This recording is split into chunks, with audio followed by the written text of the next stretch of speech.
தேவனுடைய நேரத்தை அறியாதிருக்க வேண்டாம் என்று சொல்லி வேதம் நமக்கு சொல்லுகிறது. ஏன்னா ஆண்டவருக்கு ஒரு நாள் 1000 வருஷம் போலவும் 1000 வருஷம் ஒரு நாள் போலவும் இருக்கிறதுங்கிற இந்த காரியத்தை நீங்கள் அறியாதிருக்க வேண்டாம் என்று சொல்லி பேதுரு எழுதுகிறார். ஏன்னா பூமியில மட்டும்தான் நமக்கு காலங்கள் நேரங்கள், பூமியை சிருஷ்டிக்கும் பொழுதுதான் சாயங்காலமும் விடியற்காலமும் சாயங்காலமும் விடியற்காலமும் ஆயிற்று. 4ஆம் நாளிலே பெரிய சுடர்களையும் சிறிய சுடர்களையும் உண்டாக்கும் பொழுதுதான் அங்க காலங்களையும் வருஷங்களையும் நாட்களையும் குறிக்கிறதுக்காக அவைகள் உண்டாக்கப்பட்டது.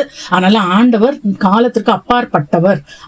ஆனா அவருடைய டைம்ல அவர் கண்டிப்பா செய்வார். வேதம் சொல்கிறது குறித்த காலத்துக்கு தரிசனம் இன்னும் வைக்கப்பட்டிருக்கிறது, குறிக்கப்பட்ட முடிவு காலம் ஒன்று உண்டு என்று சொல்லி தானியேல் எழுதுகிறதை பார்க்கிறோம். சோ தேவனுடைய நேரத்தை புரிந்து செயல்பட்டது யாருன்னா யோசேப்பு என்று சொல்லி நம்ம பார்க்கிறோம்.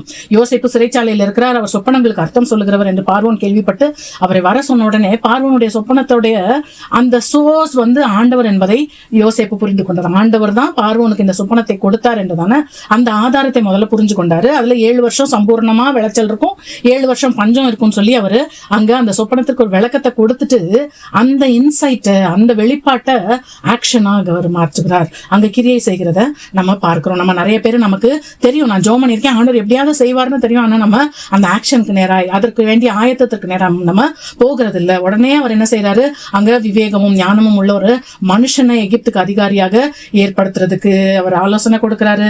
அப்புறம் அங்க எல்லாம் விசாரணைக்காரர் அங்கங்க ஒவ்வொரு சிட்டிலையும் அங்க வைக்கிறதற்கு தானியங்கள் எல்லாம் சேர்க்கிறதற்கு, அதுல ஒவ்வொரு மனுஷரும் அவங்களுடைய விளைச்சல்ல 20% அங்க அரசாங்கத்துக்கு கொடுக்கறதுக்கு இப்படி எல்லாம் பண்ணி ஆண்டவருடைய அந்த காலத்தை அவர் அறிந்ததுனால அங்க தானும் வாழ்ந்து இல்லாதவர்களையும் வாழ வைத்ததை நம்ம பார்க்கிறோம். சோ தேவனுடைய டைமை நம்ம எப்பவுமே அறிந்திருக்கணும், ஜாக்கிரதையா இருக்கணும்.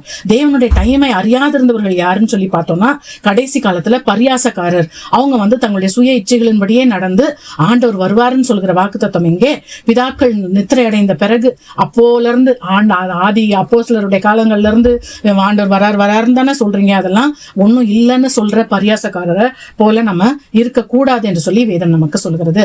கேள்வி, தேவனுக்கு கீழ்ப்படிவதனாலும் ஆயத்தமாய் இருப்பதினாலும் நான் தேவனுடைய காலத்திற்கு ஒத்திசைந்து போகிறேனா? ஜெபம்.